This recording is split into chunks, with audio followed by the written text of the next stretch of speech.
है ना आपके यहाँ जी। आप हमारे लालू प्रसाद जी के सामाजिक न्याय के उदाहरण लालू प्रसाद जी के कार्यकाल को के अपराधों के ग्राफ को देख लीजिए कि कितना अपराध हुआ, कितना हत्या, कितना बलात्कार, कितना अपहरण, और उससे 10 गुना अगर ना हुआ हो तो हमारा जंगल राज था, तुम्हारा तो मंगल राज होगा। तो ईश्वर अल्लाह तेरो नाम, सबको सम्मति दे भगवान। वैष्णव जन का तेने कहियो पीर पराई जानते। अरे सनातन का मतलब होता है दूसरों के दुख में, पीड़ा में जो शामिल हो वो सनातन है। दूसरों को दुख दे वो जो सनातन हो नहीं सकता है। तो ये जो दूसरों को दुख देने वाले लोग हैं, ये पाखंडी लोग हैं, ये इंसानियत के दुश्मन हैं, इंसानियत को खत्म करने वाले लोग हैं। इसलिए देश और समाज को इनके पाखंडों से बचना चाहिए। चौपाल के बारे में क्या है सर, इसके बारे में कुछ बताइए सर, क्या कार्यक्रम होगा 5 मार्च को सर? अब समझ रहे हैं, देश एक गंभीर और खतरनाक दौर से गुजर रही है, जहां समाज में अमन बिगाड़ करके शांति को खतरा पैदा किया जा रहा है नफरती सांप्रदायिक ताकतों के द्वारा। उनके लिए रोजगार कुछ नहीं है।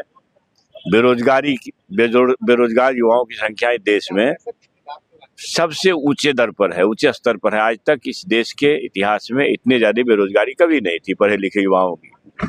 तो बेरोजगारी उनके चिंता का विषय नहीं है, देश का विकास उनके चिंता का विषय नहीं, किसान की तरक्की उनकी चिंता का विषय नहीं है।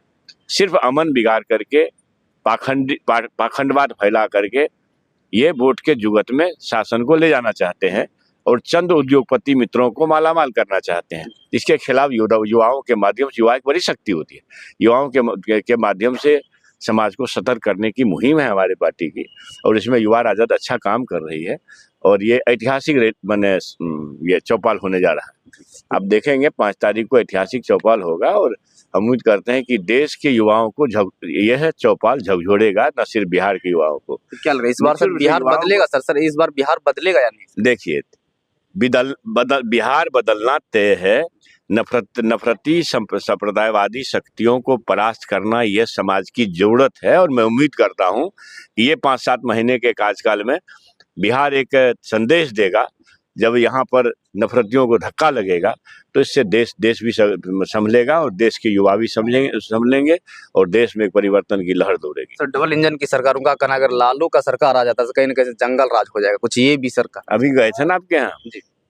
आप हमारे लालू प्रसाद जी के सामाजिक न्याय के उदाहरण लालू प्रसाद जी के कार्यकाल को के अपराधों के ग्राफ को देख लीजिए कि कितना अपराध हुआ, कितना हत्या, कितना बलात्कार, कितना अपहरण, और उससे 10 गुना अगर ना हुआ हो तो हमारा जंगल राज था, तुम्हारा तो मंगल राज होगा। तो आज के तारीख में जो क्राइम CRB होती है ना, सेंट्रल जो रिपोर्टिंग होता है, तो NCRB नेशनल लेवल पर जो होती है, तो वो जो प्रतिवेदन सौंपती है उसका देख लीजिए।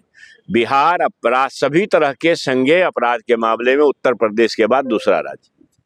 तो इसका मतलब अपराध यहाँ बढ़ रहा है, और आप कह रहे हो कि हमारा जंगल राज था।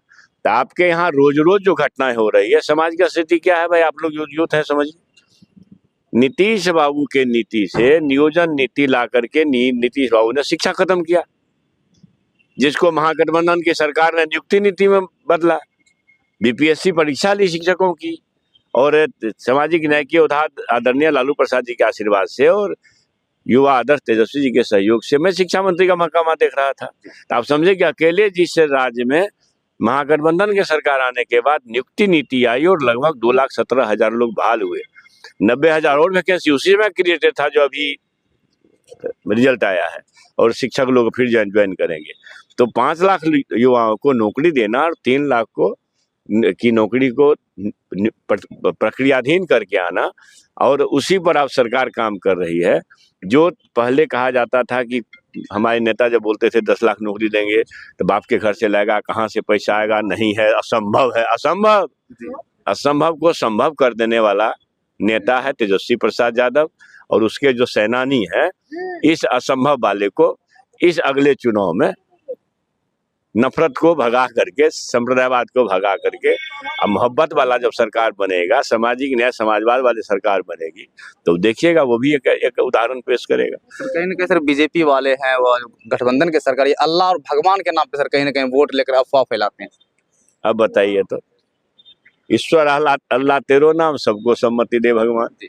वैष्णव जन का तेने कहियो पीर पराई जानते। अरे सनातन का मतलब होता है दूसरों के दुख में पीड़ा में जो शामिल हो वो सनातन है।